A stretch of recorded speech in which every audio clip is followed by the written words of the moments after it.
So we have already started our discussion on vibrations. Okay, and in the previous class we have discussed about that what is responsible for vibration and how vibration takes place, how it can be explained, and and what are the reasons for vibrations in systems. Also, we have discussed about that the types of vibration, the three types of vibration that are present. Okay, so today that is the natural, forced, and the damped vibrations, as you can see over here. So in today's class, we'll study about the types of free vibrations, the different types of free vibrations, and about the derivation of the frequency in a natural for free longitudinal vibrations in a system. So let us start today's discussion. So you have already know that what are free vibrations, which I have said in the previous class. So today we will study about what are the different types of free vibration. So free vibrations are of three types. Okay, the first is free vibrations are of three types. The number one is longitudinal vibration.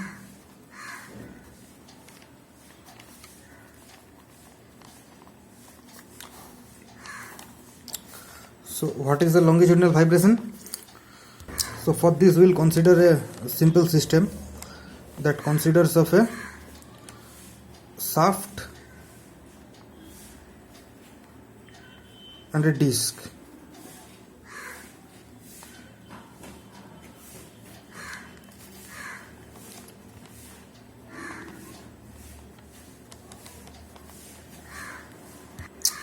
So for longitudinal vibrations, what happens is that when the particles of the shaft, okay, they move parallel to the axis of the shaft. This is the axis of the shaft, and when the particles move parallel to the axis of the shaft, that is in this way. Okay, so this type of vibrations are known as the longitudinal vibrations. That means it will vibrate in this manner. This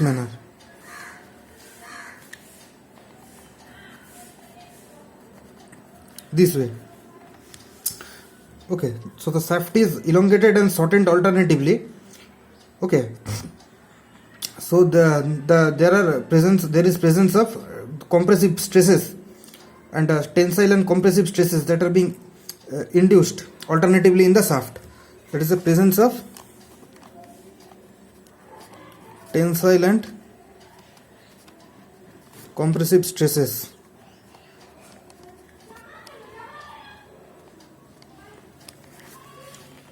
So this is about longitudinal vibrations. Very good. Then we come to the next type of vibrations, that is the transverse vibrations. So this is only a recapitulation. You already know these things.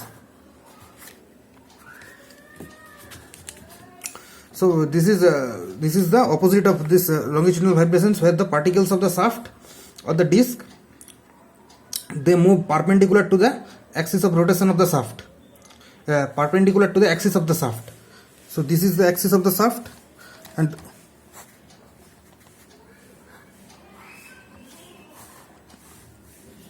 so when they move in this manner, this is the axis of the shaft. So when they move in this manner, okay, suppose in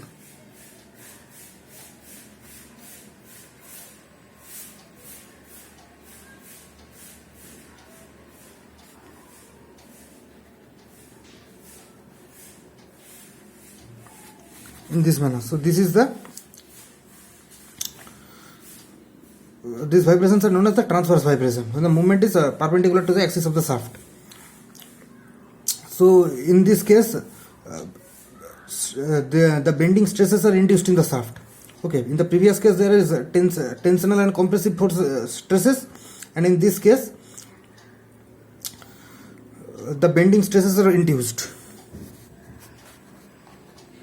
So bending stresses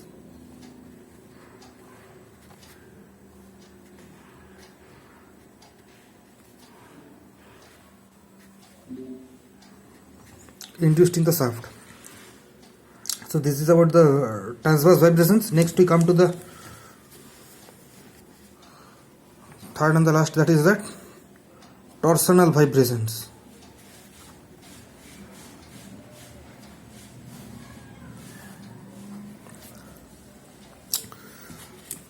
So what happens in this case?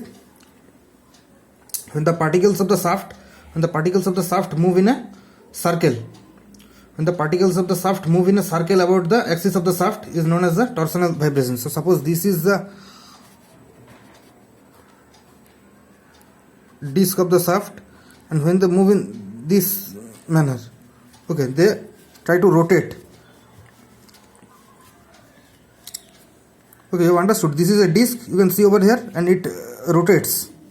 So this type of when this type of movement takes place, when the particles move, that is rotate about the axis of the shaft, so this type of vibrations is known as the torsional vibrations.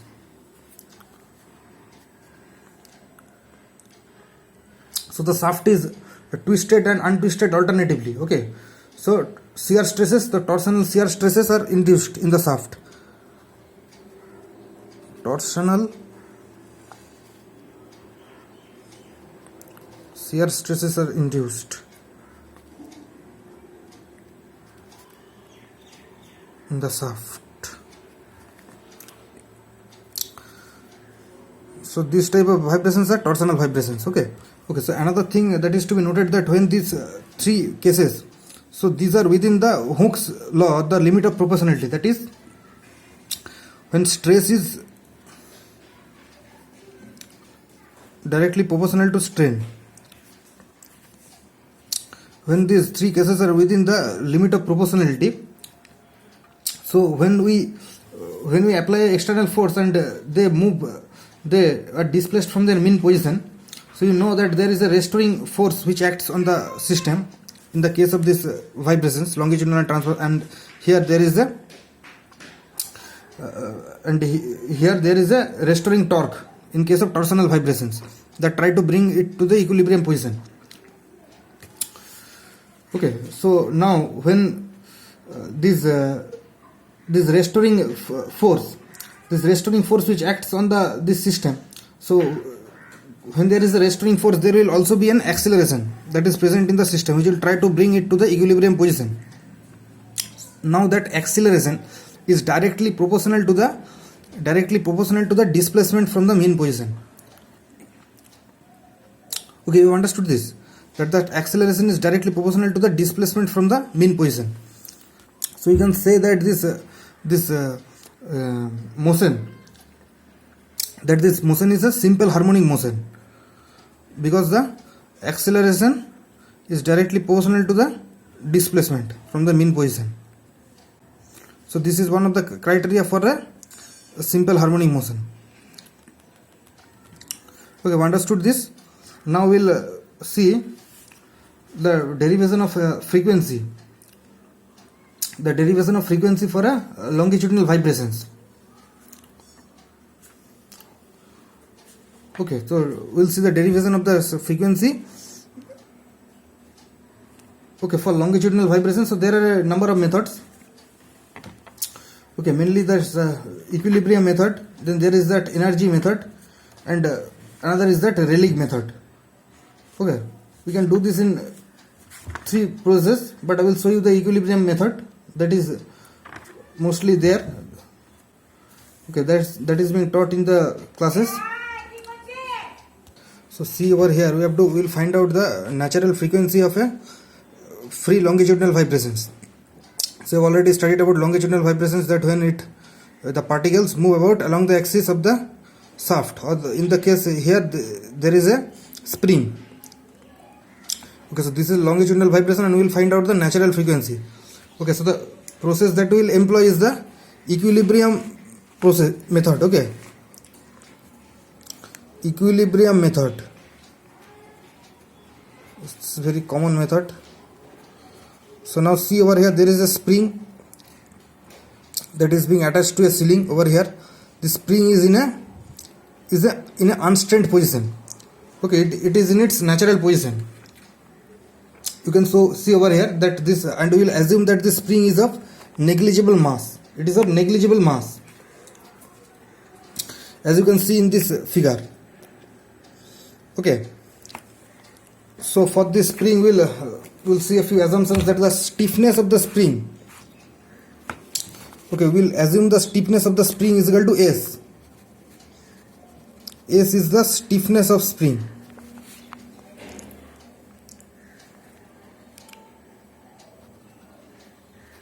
The stiffness of the spring is S.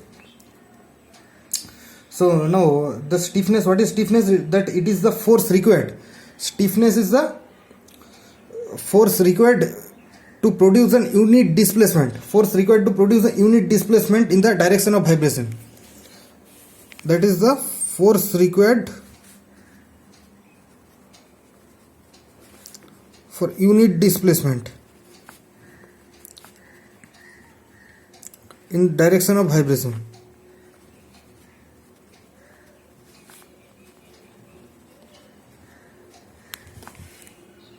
So this is expressed in Newton per meter.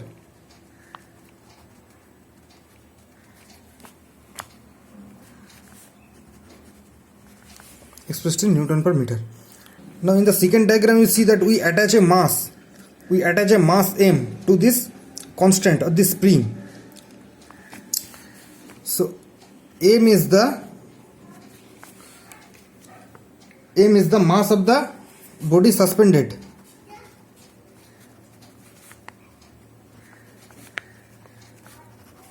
Mass of the body suspended. Now when this mass is suspended, there will be a gravitational force, that is mg, which will act in the downward direction.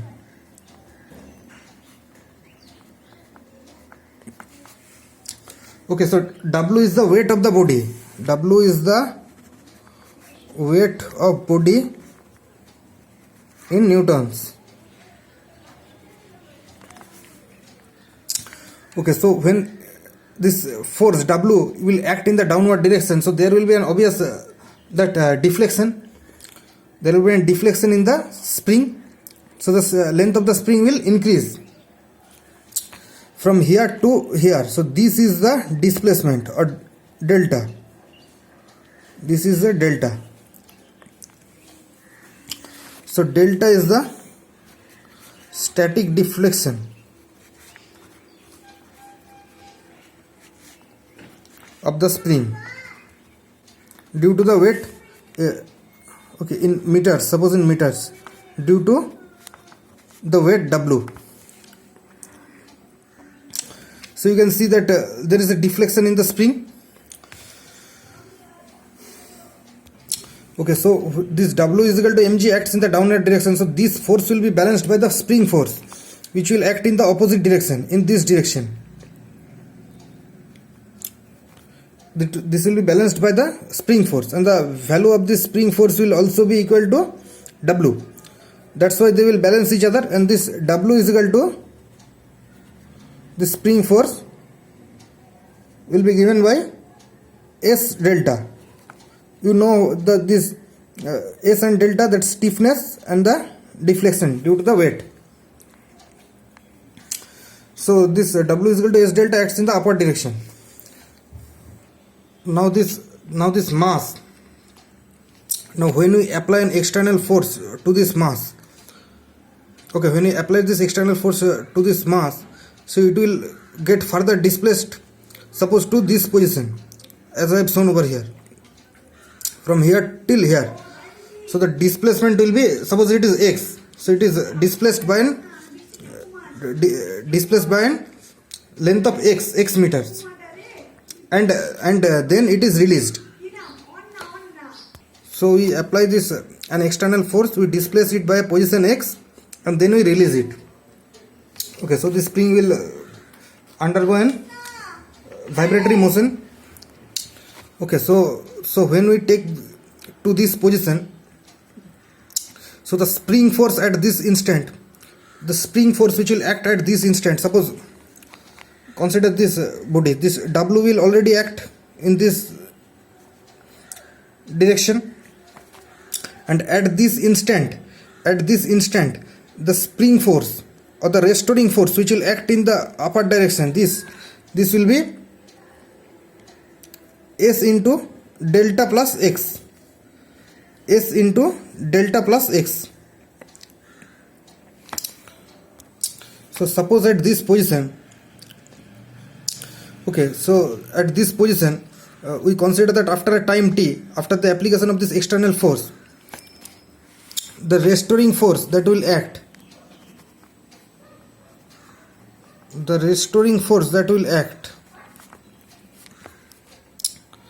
will be W into, suppose we take this diagram, this restoring force will be W minus S of delta plus x.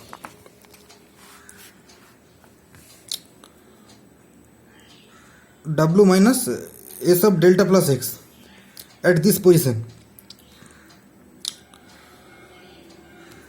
So this value of W is already, you know that it is S into delta. So we put this S into delta minus S of delta plus x. So it will be minus this S delta minus S delta minus Sx. So it will be minus Sx. So the restoring force that will act at this position will be minus Sx. So as you can see over here, that this force will act in the opposite direction, in this direction. As the value is negative, it is minus Sx. Both S and X are positive. So this force will act in the opposite direction.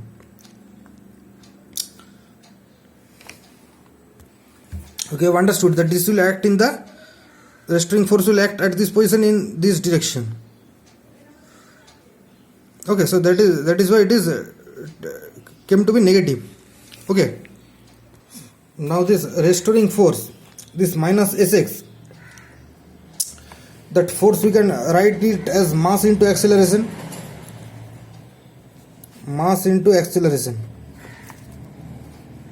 M into acceleration we can write at d square x by dt square. D square x by dt square. If we take this downward force as positive. Okay, so you know that dx by dt is velocity and d square x by dt square is acceleration.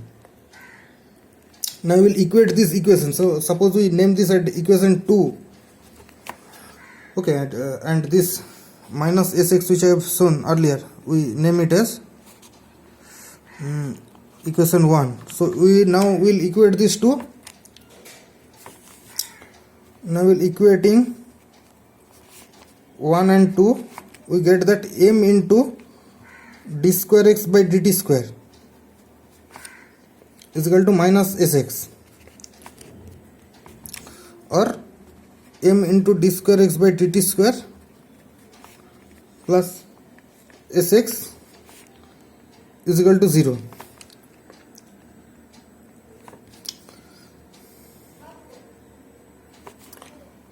Or we can write that this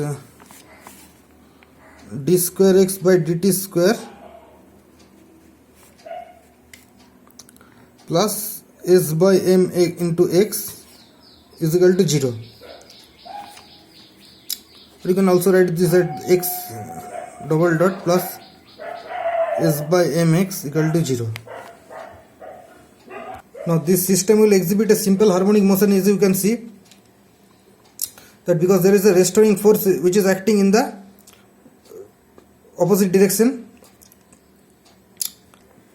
and the acceleration is directly proportional to the negative displacement. Okay, so as you know that for a SHM, the fundamental equation is, for SHM the fundamental equation is d square x by dt square plus omega square x equal to 0. So this is the fundamental equation for a simple harmonic motion, and this motion of the spring, it also fulfills the basic criteria of a simple harmonic motion. So we can equate these two. These two equations. Okay, so this equation we will name as number 3, and this is number 4. So we will equate now 3 and 4. So equating 3 and 4, so we'll equate this omega square is equal to S by M.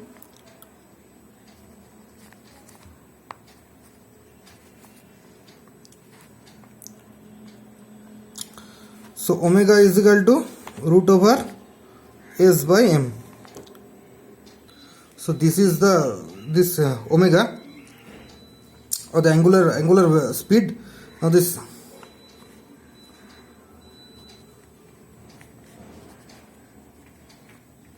time period will be, as you know, 2 pi by omega. So 2 pi by root over S by M, or you can write that 2 pi root over M by S. So this is the value of time period. So frequency will be 1 by reciprocal of time period. So it will be 1 by 2 pi into root over S by M. Okay, so this is the value of the natural frequency. This is the value of the natural frequency for longitudinal vibration. Okay, so we can write this S by M is equal to, you can see in this position that we have seen that mg is equal to S delta. Mg is equal to S delta. So G by S by M is equal to G by delta. So we will substitute this value of S by M by G by delta. You have understood how this came to be G by delta from this mg is equal to the spring force. So now if we substitute the value of this pi over here, and this value of G is equal to 9.81 meters per second, so we will get this as, we'll put the value of G and this pi, so it will come out to be 0.4985 by root over delta, and the value of frequency will be in Hertz. So this is the value for the natural frequency of a longitudinal vibration. By equilibrium method we have found out 0.4985 by delta. You remember, this is very important. Okay, there are another number of methods, that is Rayleigh method and other methods, but we will not discuss the derivation. You will arrive at the same conclusion by these 3 methods. So this is all for today. We will continue with our discussion in the next class.